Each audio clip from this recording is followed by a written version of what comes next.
আজ আমরা শুনব কিভাবে হযরত আদম আলাইহিস সালামকে জান্নাত থেকে পৃথিবীতে নামিয়ে আনা হলো এবং এখান থেকেই মানব জীবনের এক নতুন যাত্রা শুরু হলো। গন্ধম খাওয়ার পর হযরত আদম আলাইহিস সালামকে সিলন দ্বীপে নামানো হয়েছিল, আর মা হাওয়া আলাইহিস সালামকে নামানো হয়েছিল জেদ্দা নামে শহরে। শয়তানের এই চালে ময়ূর এবং সাপও তাকে সাহায্য করেছিল। তাই আল্লাহ তাআলা ময়ূরকে ডাকলেন, বললেন, হে মোর, তোমার অপরাধ অনেক বড়। যদিও তুমি সরাসরি গুনাহ করনি, তবু তুমি সম্পূর্ণ নির্দোষ নও, কারণ তুমি জানতে যে আমার অনুমতি ছাড়া কেউ জান্নাতে প্রবেশ করতে পারে না। তবু তুমি এক অপরিচিতকে সেখানে যেতে সাহায্য করেছ। তাই তোমাকে শাস্তি পেতে হবে। এক, প্রথমত, তোমার জায়গা আর জান্নাতে হবে না। দুই, দ্বিতীয়ত, তোমার দেহের অতুলনীয় সৌন্দর্য হ্রাস করে দেওয়া হবে। বিশেষ করে তোমার পা, যা সবচেয়ে সুন্দর ছিল, সেগুলোকে বৎস বা কুৎসিত করে দেওয়া হবে। এরপর আল্লাহর হুকুমে ফেরেশতারা ময়ূরকে জান্নাত থেকে বের করে পৃথিবীতে ছেড়ে এলেন। এরপর আল্লাহ তাআলা সাপকে ডেকে বললেন, হে সাপ, আমি তোমাকে সমস্ত সৃষ্টির মধ্যে সবচেয়ে বেশি সৌন্দর্য দিয়েছিলাম, তোমাকে জান্নাতে রেখেছিলাম, কিন্তু তুমি আমার আদেশে বিরুদ্ধাচরণ করছো। তুমি শয়তানকে আমার অনুমতি ছাড়া জান্নাতে প্রবেশ করিয়েছ। এবার তুমিও শাস্তি পাবে। তোমার চেহারা বিকৃত করে দেওয়া হবে, তোমার পাগুলো শেষ করে দেওয়া হবে। এখন তুমি জীবনভর পা ছাড়াই হামাগুড়ি দিয়ে ঘুরবে। আর যে মুখ দিয়ে তুমি শয়তানকে জান্নাতে প্রবেশ করেছিলে, সেই মুখে এখন সুগন্ধির বদলে বিষ ভরে দেওয়া হবে। মানুষ তোমাকে দেখা মাত্রই মারার চেষ্টা করবে। এরপর আল্লাহর হুকুমে ফেরেশতারা সাপকেও জান্নাত থেকে বের করে পৃথিবীতে ছেড়ে এলেন। এখন জান্নাত থেকে বেরিয়ে হযরত আদম আলাইহিস সালাম সিলন দ্বীপের মরুভূমিতে এবং বিবি হাওয়া আলাইহিস সালাম জেদ্দা শহরে নামলেন। চারদিকে অন্ধকার, না কোনো মানুষ, না কোনো শব্দ নেই। অচেনা পৃথিবীতে হঠাৎ নেমে এসে দুজনেই হতভাগ ও দুঃখে নিমজ্জিত ছিলেন। আদম আলাইহিস সালাম সন্দীপ দ্বীপে বসে কাঁদছিলেন এবং হাওয়া আলাইহিস সালাম জেদ্দায় বসে একইভাবে অস্ত্র বিসর্জন দিয়েছিলেন। কিছু বর্ণনা অনুযায়ী তারা এভাবেই ৩০০ বছর ধরে চোখের জল ফেলেছিলেন। এরপর আল্লাহর রব্বুল আলামিন তার এই দুঃখিত ও ভগ্ন হৃদয় বান্দাদের প্রতি রহমতের দৃষ্টি দিলেন। তারপর তিনি হযরত জিবরাইল আলাইহিস সালামকে আদেশ দিলেন, হে জিবরাইল, আমার বান্দা আদমের কাছে যাও এবং তাকে বলো যে সে যেন মক্কায় যায় এবং সেখানে আমার জন্য হজ করে। আল্লাহর আদেশ পেয়ে হযরত আদম আলাইহিস সালাম সফরের জন্য বেরিয়ে পড়লেন।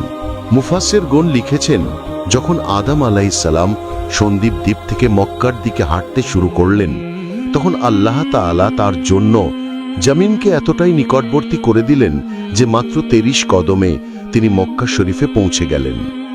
মক্কায় পৌঁছে হযরত আলী আলাইহিস সালাম জাবালে রহমাতের কাছে বসে পড়লেন। ক্লান্ত ভেঙে পড়া মনোবল নিয়ে চোখ থেকে অশ্রু ঝরছিল। তিনি হাত তুলে দোয়া করলেন, হে আমার মালিক, আমার এবং আমার স্ত্রীর গুনাহ মাফ করে দিন। আমি জানি না হাওয়া এখন কোথায়, কি অবস্থায় আছে, তাও কি নাইবা জানা আছে যে আমি কোথায় আছি। হে আমার রব, দয়া করে আমাদের ভুল ক্ষমা করে দাও এবং আমাদের আবার মিলিয়ে দাও। হযরত আদম আলাইহিস সালামের এই দোয়া আল্লাহ দরবারে কবুল হতে শুরু করল। তিনি আকাশের দিকে চোখ তুললেন। হঠাৎ তার দৃষ্টির সামনে আসে মোয়াল্লাক, মহান আশ প্রকাশিত হলো। তিনি দেখতে পেলেন আরশে লেখা আছে, লা ইলাহা ইল্লাল্লাহু মুহাম্মাদুর রাসূলুল্লাহ। এই দৃশ্য দেখে আদম আলাইহিস সালামের একটি পুরনো স্মৃতি তাজা হলো। যখন আল্লাহ তাকে সৃষ্টি করেছিলেন, তখন তিনি প্রথমবার এই আরশের নিচে লেখাটি দেখেছিলেন। এখন আদম আলাইহিস সালাম আবার হাত তুললেন এবং বড় কোমলতা ও ব্যাকুলতার সঙ্গে বললেন, হে আমাদের রব, আপনার হাবিব মুহাম্মাদুর রাসূলুল্লাহ সাল্লাল্লাহু আলাইহি ওয়াসাল্লামের ওসিলায় আমাদের গুনাহ ক্ষমা করে দিন। যখন আদম আলাইহিস সালাম তার হাবিব মুহাম্মদ সাল্লাল্লাহু আলাইহি ওয়াসাল্লামের নাম নিলেন, তখন রহমতে ইলাহির সমুদ্র যেন উদ্বেলিত হলো। আল্লাহ তার দোয়া কবুল করলেন এবং তার ও তার স্ত্রীর সমস্ত গুনাহ মাফ করে দিলেন। দুজনকে একেবারে পাক পবিত্র করে দেয়া হলো। এরপর আল্লাহ জিব্রাইল আলাইহিসসালামকে পাঠালেন। জিব্রাইল আলাইহিসসালাম এসে বললেন, হে আদম, আপনি আপনার দোয়ায় মুহাম্মদ সাল্লাল্লাহু আলাইহি ওয়াসাল্লামের নাম নিয়েছেন, এই কারণেই আল্লাহ আপনার দোয়া কবুল করেছেন। আপনারও আপনার স্ত্রীর গুনাহ মাফ করে দেয়া হয়েছে। যদি আপনি এই দোয়া সেই সময় করতেন যখন আপনি জান্নাতে ছিলেন, তবে আপনাকে কখনো পৃথিবীতে আসতেই হতো না। এই কথা শুনে আদম আলাইহিসসালাম বলেন, জিব্রাইল, আমি তো এত দুশ্চিন্তায় সেই কালিমাটি, সেই শব্দটি একেবারে ভুলেই গিয়েছিলাম। আমার মনেই ছিল না যে সেটাই ছিল আমার নাজাতের মুক্তির উপায়। কিন্তু আজ হঠাৎ খোদার মেহেরবানিতে আমার হৃদয়ে সেই কালিমাটি জেগে উঠেছে এবং আমি সেই কালিমার উসিলাতেই আল্লাহর কাছে দোয়া চেয়েছি। জিব্রাইল আলাইহিসসালাম এবং হযরত আদম আলাইহিসসালামের মধ্যে তখন কথা চলছিল। ঠিক তখনই হযরত আদম আলাইহিসসালামের দৃষ্টি দূরে একটি ময়দানের দিকে পড়ল এবং সেখান থেকে জেদ্দার দিক থেকে বিবি হাওয়া আলাইহিসসালাম পা বাড়াতে বাড়াতে আসছিলেন। এই দৃশ্য দেখে আদম আলাইহিসসালাম আর বসে থাকতে পারলেন না। তিনি ছুটে গিয়ে সেই আগন্তুক হযরতকে আলিঙ্গন করলেন এবং দুজন শোকে দুঃখে জড়িয়ে গেলেন। 300 বছরের সেই দিনগুলোর পর এমন মোলাকাত, কি দৃশ্য ছিল! বিবি হাওয়া আলাইহিসসালামও এত দীর্ঘ বিচ্ছেদের পর স্বামীকে কাছে পেয়ে কেঁদে ফেললেন। তাদের চোখ ছিল তুলনাহীন স্বস্তি ও করুণা। তাদের চোখ, তাদের দোয়া সবকিছুই জমে থাকা সেই কষ্টকে বিদীর্ণ করে বেরিয়ে এসেছিল। ফেরেশতারাও এই দৃশ্য দেখছিলেন, তাদেরও মন ভরে গেল। তারাও এই দুজনের রুহানি কষ্টে শরীক হলেন এবং মন থেকে শুকরিয়া আদায় করতে লাগলেন আল্লাহর মেহেরবানির। আদম আলাইহিসসালাম কিছুটা স্বস্তি পেলেন, কিন্তু জীবন তখনও সহজ ছিল না। হযরত আদম এবং বিবি হাওয়া দিন কাটাতেন গাছের ফল আর জল দিয়ে। খাদ্য জুগিয়ে খুবই কঠিন এবং কষ্টদায়ক ছিল সেই জীবন। এই কঠিন সময়ে জিব্রাইল আলাইহিসসালাম জান্নাত থেকে এক জোড়া উট এবং এক জোড়া গরু এনে দিলেন, সঙ্গে কিছু গমের বীজও দিলেন এবং বললেন, এগুলো দিয়েই তোমরা রুটি পানির ব্যবস্থা করবে। উট দিয়ে জমি চাষ করে গম বোনা করো। আদম আলাইহিসসালাম বললেন, ঠিক আছে, কিন্তু আমরা তো কিছুই জানি না। জিব্রাইল আলাইহিসসালাম হাসলেন, এটা ভেবো না, আমি সব শিখিয়ে দেব। তারপর জিব্রাইল আলাইহিসসালাম তাদের চাষ করার পদ্ধতি শেখালেন, কিভাবে উট দিয়ে লাঙল চালাতে হয়, বীজ বপন করতে হয়, সবকিছু। গমের দানা মাটিতে ফেলার 7 ঘন্টার মধ্যেই আদম আলাইহিসসালাম ফসল কেটে ফেললেন। এরপর গম থেকে তুষ বা ভুসি ছাড়ানো, তা পেষণ করে আটা তৈরি করা এবং রুটি মাখার পদ্ধতি বিবি হাওয়া আলাইহিসসালামকে শেখানো হলো। কিন্তু রুটি সেকার জন্য আগুনের অভাব ছিল। ঠিক তখনই জিব্রাইল আলাইহিসসালাম আল্লাহর হুকুমে দোজাক বা জাহান্নাম থেকে হালকা একটু ধোঁয়া নিয়ে এলেন। যখন সেই ধোঁয়া মাটিতে রাখা হলো, মাটি দ্রুত জ্বলে গিয়ে একটি গভীর গর্ত তৈরি করল। সেই ধোঁয়া দোজাকের দিকে পিছলে গেল। বারবার চেষ্টা করো, দোজখের ধোঁয়া পৃথিবীতে টিকিয়ে রাখা গেল না। তখন আল্লাহ বললেন, হে জিব্রাইল, এই আগুন পৃথিবীতে ততক্ষণ থাকবে না যতক্ষণ না তুমি একে রহমতের মাধ্যমে, অর্থাৎ রহমতের নদীতে ধুয়ে না আনো। জিব্রাইল আলাইহিসসালাম সেই ধোঁয়া 7 বার রহমতের নদীতে ধুলেন এবং তারপর পৃথিবীতে আনলেন। তখনই সেটি তার আসল গরম বাতাস রূপী আগুন হয়ে স্থায়ী হলো এবং রুটি শেকার মতো উপযোগী হলো। আর এভাবেই আল্লাহর রহমত, ফেরেশতাদের সাহায্য এবং জ্ঞান ও নির্দেশনার মাধ্যমে হযরত আদম আলাইহিসসালাম ও বিবি হাওয়া আলাইহিসসালাম জীবনের প্রথম জীবিকার পথ শিখলেন।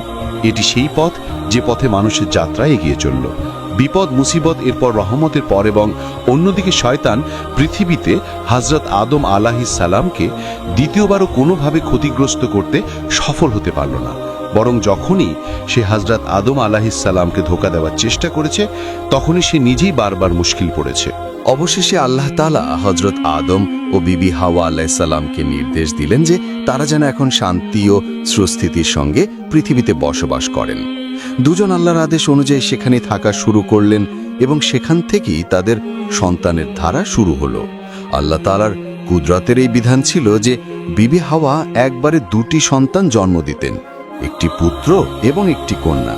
এবং সেটাই ছিল হিকমত যে এক জোড়া ছেলে অন্য জোড়ার মেয়ের সাথে বিবাহ করবে এবং অন্যজন জোড়ার ছেলে প্রথম জোড়ার মেয়ের সাথে বিবাহ করবে।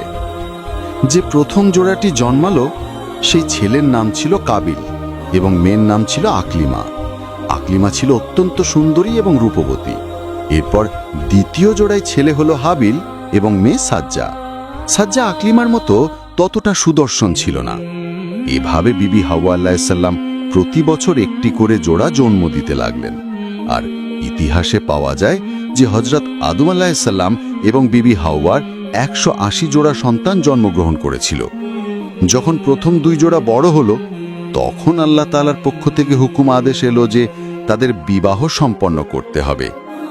হযরত আদম আলাইহিসসালাম তাদের ডাকলেন এবং বললেন, আল্লাহ তাআলার হুকুম অনুযায়ী এখন তোমাদের নিকাহ হবে, এবং এর পদ্ধতি হলো প্রথম জোড়ার ছেলে দ্বিতীয় জোড়ার মেয়ের সাথে এবং দ্বিতীয় জোড়ার ছেলে প্রথম জোড়ার মেয়ের সাথে নিকাহ করবে, অর্থাৎ কাবিলের নিকাহ সাজ্জার সাথে এবং হাবিলের নিকাহ আকলিমার সাথে। এটি শুনে কাবিল অস্বীকার করে বসল। সে বলল, না, আমি আমার আপন বোন আকলিমাকেই বিয়ে করব, সাজ্জাকে নয়।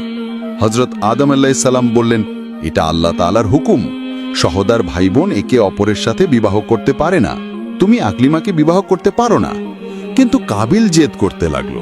সে বলল, আমাকে প্রমাণ দিন যে এটা আল্লাহর হুকুম, আমি কিছুতেই সাজ্জাকে বিবাহ করব না। অবশেষে হযরত আদম আলাইহিস সালাম সিদ্ধান্ত নিলেন যে তোমরা দুজনেই আল্লাহর নামে কুরবানি পেশ করো, এবং যার কুরবানি আল্লাহ তাআলা কবুল করবেন সেই হকদার যোগ্য বলে গণ্য হবে।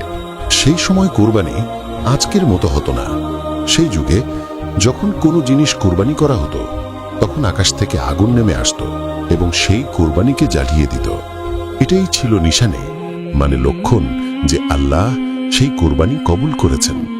যদি আগুন নামতো, তবে বুঝে নিতে হতো আল্লাহ কবুল করেছেন। যদি না নামতো, তবে জানা যেত যে তা কবুল হয়নি। পিতা আদম আলাইহিস সালামের সিদ্ধান্ত অনুযায়ী 2 ভাই আল্লাহর আলামিনের সামনে যার যার কোরবানি পেশ করলেন।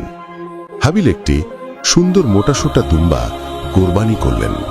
অন্যদিকে কাবিল তার জমি থেকে পাওয়া সামান্য কিছু সবজি ও শস্য পেশ করল।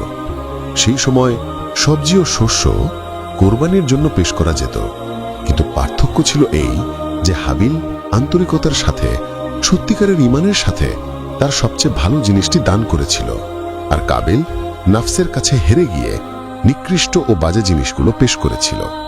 তারপর কি হলো? আকাশ থেকে আগুন নামল এবং হাবিলের কোরবানি, সেই দুম্বাটি জ্বালিয়ে ছাই করে দিল। এটি ছিল নিশানি যে আল্লাহ তার কোরবানি কবুল করেছেন। কিন্তু কাবিলের সবজি ও শস্যের কিছুই হলো না। সেগুলো সেখানেই পড়ে রইল নিষ্প্রাণ, শীতল। আল্লাহ সেগুলোকে কবুল করেননি। এখন সিদ্ধান্ত স্পষ্ট ছিল, হাবিলের নিকাহ আকলিমার সাথেই হবে। কিন্তু কাবিল এই অপমান, এই পরাজয় সহ্য করতে পারল না। তার হৃদয়ে আগুন লেগে গেল, হিংসার আগুন। সে রাগে কাঁপতে কাঁপতে বলল, তুই আকলিমাতে সেরে দে, নয়তো আমি তোকে হত্যা করে ফেলব। হাবিল শান্তভাবে ঈমানের নূর জ্যোতি দিয়ে উত্তর দিলেন, আমি আল্লাহ এবং তার রাসূলের হুকুমের ওপর কায়েম থাকব। তুই আমাকে ভয় দেখিয়ে হুমকি দিয়ে আমার রাস্তা থেকে সরাতে পারবি না। এই কথা শুনে কাবিলের হৃদয় তুফান সৃষ্টি হল। তার চোখে রক্ত নেমে এলো এবং সে তার ভাইকে হত্যা করার সংকল্প করল। এদিকে হযরত আদম এবং হাওয়া আলাইহিস সালাম কাবার জিয়ারতের জন্য মক্কার দিকে রওনা হয়েছিলেন। আর ওদিকে কাবিল পেল সুযোগ। শয়তান দেখল এবার মানুষের হৃদয়ে আবার জায়গা তৈরি করা যেতে পারে। সে কাবিলের সামনে এক পথিকের বেশে এলো। কাবিল দেখল সেই পথিক একটি সাপকে রাস্তা পার হতে দেখে তারপর একটি ভারী পাথর তুলে তার মাথায় আঘাত করলো। সাপটি ছটপট করলো এবং মারা গেল। পথিক চলে গেল। কিন্তু কাবিলের শয়তানি মস্তিষ্ক জেগে উঠল। সে ভাবল, এটাই সেই পদ্ধতি, এটাই পথ। এরপর সে তার ভাই হাবিলের সন্ধানে বের হলো। কিছুটা দূরে গিয়ে দেখল হাবিল ভেড়ার পালের কাছে গাছের নিচে ঘুমিয়ে আছে। ধীরে ধীরে, খুব ধীরে সে একটি ভারী পাথর তুলে কাছে পৌঁছালো এবং হঠাৎ সেই পাথর দিয়ে হাবিলের মাথায় আঘাত করল। হাবিল চিৎকার করে উঠল। কিন্তু তারপর কাবিল দ্বিতীয় আঘাত করল এবং সবকিছু নিস্তব্ধ হয়ে গেল। পৃথিবীতে প্রথম মানব, প্রথম রক্ত ঝরানো হলো। হাবিল আর এই পৃথিবীতে নেই। কাবিলের হাত কাঁপছিল, হৃদয় কাঁদছিল, কিন্তু দেরি হয়ে গিয়েছিল। এখন নতুন প্রশ্ন, এখন আমি কি করব? ওর দেহের কি হবে? যদি মৃতদেহ এভাবেই পড়ে থাকে, তবে বাকি ভাইরা সব জেনে যাবে। সে পেরেশান হয়ে গেল, কাঁদতে লাগলো। এমন সময় সে দেখল দুটি দাঁড় কাক হাওয়া নিজেদের মধ্যে লড়াই করছে। একটি কাক অন্যদিকে মেরে ফেলে, তারপর নিজের ঠোঁট ও থাবা দিয়ে মাটি খুঁড়ে গর্ত তৈরি করে এবং মারা যাওয়া কাকটিকে তাতে ফেলে মাটি দিয়ে ঢেকে দেয়। কাবিলের মুখ থেকে বেরিয়ে এলো, হায় আফসোস, আমি তো ওই কাকের থেকেও শিখতে পারলাম না। এবং সে ঠিক সেইভাবে তার ভাই হাবিলের মৃতদেহকে দাফন করে দিল, বিনা জানাজায় দাফন করে দিল। সেই দিনটি ছিল যখন মানুষ প্রথমবারের মতো মানুষের রক্ত ঝরিয়েছিল এবং প্রথমবারের মতো মাটি কোনো মানুষকে তার ভেতরে লুকিয়েছিল। অনেক তফসিলে বলা হয়েছে যে সেই দুটি দাঁড়কাক ফেরেশতা ছিল। আল্লাহ তাদের মাধ্যমে, অর্থাৎ কাকদের মাধ্যমেই মানুষকে শেখালেন কিভাবে মানুষকে দাফন করতে হয়। কারণ ততদিনে এই পৃথিবীতে মৃত্যুর কোনো নমুনা ছিল না, না ছিল দাফনের কোনো রীতিনীতি। এই ঘটনা থেকে মানুষ মৃত্যু ও দাফনের প্রথম শিক্ষা পেল। কাবিল বুঝল যে এখন রাস্তা পরিষ্কার, সে আকলিমাকে বিবাহ করে নেবে। কিন্তু যেই না সে আনন্দের সাথে এগিয়ে গেল, অমনি আল্লাহর হুকুমে তার পা মাটিতে আটকে গেল। সে নিজেকে টেনে বের করতে পারল না। সে বারবার আল্লাহর জিকির করতে লাগলো এবং দয়া প্রার্থনা করতে থাকলো। আল্লাহর সিদ্ধান্ত এলো, হে পাপী, যে নিজের রক্তের সম্পর্ক ছিন্ন করেছে তার শাস্তি হবে যে তাকে জীবিত অবস্থায় মাটিতে চাপা দেওয়া হবে। মাটি তাকে ছেড়ে দিতে অস্বীকার করল। সে চিৎকার করল, দয়া ভিক্ষা চাইল এবং তারপর সে সেই কালিমা পাঠ করল যার প্রভাব হযরত আদম এর ওপর হয়েছিল, লা ইলাহা ইল্লাল্লাহু মুহাম্মাদুর রাসূলুল্লাহ। তার তৃষ্ণার্ত ঠোঁট থেকে সেই কালিমা বের হওয়া মাত্র আল্লাহ বললেন, মাটি ওকে ছেড়ে দাও, এবং মাটি তাকে ছেড়ে দিল। কাবিল ভাবল যে সে এখন মুক্তি পেয়েছে, কিন্তু তার নিয়াত বা উদ্দেশ্য কখনো বিকৃত ছিল। সে আকলিমার কাছে পৌঁছে দুঃসাহস বা গুস্তাখি করতে লাগলো এবং তারপর আল্লাহ তাকে বিভিন্ন শাস্তির হাতে সোপর্দ করলেন। তাকে একটি নির্জনে ভিরানে নির্বাসিত দেশান্তরিত করা হলো এবং সেখানে একজন ফেরেশতাকে হুকুম দেওয়া হলো যে তাকে বারবার পাথর দিয়ে আঘাত করে শাস্তি দিতে হবে। আঘাত লাগবে, আবার ঠিক হবে, আবার আঘাত লাগবে, এবং এই শাস্তি কিয়ামত পর্যন্ত চলতে থাকবে। পাথরের জোরালো আঘাতে কাবিল কাতর হয়ে উঠল। আকাশ চিরে তার কষ্টদায়ক চিৎকার বেরিয়ে এলো এবং সে অজ্ঞান হয়ে মাটিতে লুটিয়ে পড়ল। যখন জ্ঞান ফিরল, তখন তাকে দ্বিতীয়বার আঘাত করা হলো। ওদিকে হযরত আদম আলাইহিস সালাম হজ আদায় করে যখন দেশে ফিরলেন, তখন দেখলেন হাবিল কোথাও নজরে আসছে না। আদম ও হাওয়া দুজনেই অস্থির হয়ে উঠলেন, কারণ হাবিল ছিল তাদের সবচেয়ে প্রিয় সন্তান। হাবিল নেক ছিল, সৎ ছিল, সাহসী ছিল এবং মা বাবার সব কথাকে সম্মান করত। তাই যখন তাকে খুঁজে পাওয়া গেল না, তখন দুজনেরই হৃদয় ভেঙে গেল। কিন্তু কাবিলের কথা কারো মনেও এলো না, কারণ তার আচরণই খারাপ ছিল। সে না ইবাদত করত, না কাউকে সম্মান করত। মা বাবাও সবসময় তার থেকে দূরে থাকতেন। হযরতে আদম আলাইহিস সালাম ও হাওয়া তাদের প্রিয় সন্তানের সন্ধানে দিওয়ানা হয়ে গেলেন। পৃথিবীর কোণে কোণে খুঁজতে লাগলেন। একদিন জিবরাইল আলাইহিস সালাম তাদের ক্রন্দনরত মুখ দেখে আর ধৈর্য রাখতে পারলেন না। তিনি বললেন, হে আদম, আপনার প্রিয় পুত্র হাবিলকে আপনার অবাধ্য পুত্র কাবিল তাকে হত্যা করে ফেলেছে এবং বিনা জানাজায় অমুক জায়গায় দাফন করে দিয়েছে। এই কথা শুনে হযরতে আদম আলাইহিস সালাম কেঁপে উঠলেন। কাঁদতে কাঁদতে বললেন, হে জিবরাইল, আমাকে আমার পুত্রের কবর দেখিয়ে দাও। জিবরাইল আলাইহিস সালাম তাকে নিয়ে হাবিলের কবর পর্যন্ত পৌঁছালেন। বললেন, এটাই হলো হাবিলের কবর। আদম ও হাওয়া দুজনেই প্রথমে তার জানাজা পড়লেন, তারপর কবরের পাশে বসে অনেকক্ষণ ধরে কাঁদতে থাকলেন। এমনকি যন্ত্রণা কাতর হয়ে আদম আলাইহিস সালাম কবর খুঁড়ে হাবিলের দেহটি বের করে নিলেন এবং একটি সিন্দুক বা বাক্সে ভরে ঘরে নিয়ে এলেন। প্রতিদিন 8 থেকে 10 বার তিনি সেই বাক্স খুলে হাবিলের চেহারা দেখতেন, চোখের জল ফেলতেন, তার হৃদয়ে আর্তনাদ করত, চোখ পানিতে ভেসে যেত কান্নায়। অবশেষে একদিন জিবরাইল আলাইহিস সালাম আবার এলেন এবং বললেন, হে আদম, মৃতদেহকে এভাবে ঘরে রাখা আল্লাহ তাআলার আইনের পরিপন্থী। আল্লাহর সন্তুষ্টির জন্য এটিকে দাফন করে দিন। তখন আদম আলাইহিস সালাম তার সমস্ত পুত্রদের ডাকলেন, জানাজা পুনরায় পড়লেন এবং তার ঘরের এক কোণে হাবিলকে দাফন করে দিলেন। কিছুকাল পরে আল্লাহ তাদের আরো এক পুত্র দান করলেন, হযরত শীশ আলাইহিস সালাম। তিনি আদমের সন্তানদের মধ্যে সবচেয়ে নেক, পুণ্যবান ও সৎ মানুষ ছিলেন। আল্লাহ তাকে নবুয়ত ও ঐশীবাণী প্রচারের দায়িত্ব দান করেছিলেন। হাবিলের শূন্যস্থানে শীশ আদমের হৃদয়ে স্থান করে নিলেন। তিনি সব সময় তার বৃদ্ধ পিতার সেবায় নিয়োজিত থাকতেন। একদিন হযরত আদম আলাইহিস সালাম সমস্ত পুত্রকে বললেন, আমার জন্য কিছু ফল নিয়ে এসো। সবাই চলে গেলেন, কিন্তু শীশ সেখানেই থেকে গেলেন। আদম জিজ্ঞেস করলেন, ওহে শীশ, তুমি ফল আনতে গেলে না কেন? শীষ মাথা ঝুঁকিয়ে বললেন, আব্বাজান, আপনি তো জান্নাতের মিষ্টি ফলের স্বাদ গ্রহণ করেছেন। এই দুনিয়ার বিষাদ ফল আমি আপনার সামনে কিভাবে পেশ করি? যদি আপনি চান তবে আল্লাহর কাছে দোয়া করুন, আমি আপনাকে জান্নাতি ফল দান করবেন। হজরত আদম আলাইহিসসালাম শীষের কথা শুনে বললেন, বিনম্রতার সঙ্গে বললেন, ওহে আমার প্রিয় পুত্র, আমি তো সেই সময় আল্লাহর তালার হুকুমের বরখেলাপ আদেশ অমান্য করে ভুল করেছিলাম। গন্ধম খাওয়ার কারণে আমাকে এই পৃথিবীতে নামিয়ে দেওয়া হয়েছে। এখন আবার কোনো খাবার জিনিসের জন্য কিছু চাইতে আমার খুব লজ্জা হচ্ছে। এরপর তিনি বললেন, এর চেয়ে ভালো এই যে তুমি, ওহে আমার নিষ্পাপ পুত্র, তুমি আল্লাহর দরবারে দোয়া করো, কারণ তুমি পবিত্র, তুমি নির্দোষ, তোমার দোয়া নিশ্চয়ই কবুল হবে। তখন হজরত শীষ আলাইহিসসালাম মাথা ঝুঁকিয়ে নম্র হৃদয়ে আল্লাহর তাআলার দরবারে হাত তুলে আরজি জানালেন, হে আমার রব, আপনার বান্দা আদমের জন্য কিছু ফল পাঠিয়ে দিন। আল্লাহ তাআলা শীষ আলাইহিস সালামের দোয়া কবুল করলেন এবং জান্নাত থেকে প্রচুর ফল একটি হুরকে দিয়ে শীষ আলাইহিস সালামের কাছে রওনা করে দিলেন। সেই হুর এলেন নুরানি অর্থাৎ আলোকময় চেহারা নিয়ে। বললেন, হে শীষ আলাইহিস সালাম, আল্লাহ তাআলা আমাকে এবং এই সমস্ত ফল আপনার জন্য পাঠিয়েছেন। শীষ আলাইহিস সালাম সব ফল নিয়ে তার আব্বা হযরত আদম আলাইহিস সালামের সামনে পেশ করলেন। আদম আলাইহিস সালাম জান্নাতি ফল খেলেন। তার চেহারায় শান্তি ও শুকুরের নূর, ধন্যবাদ জ্ঞাপনের জ্যোতি ছেয়ে গেল।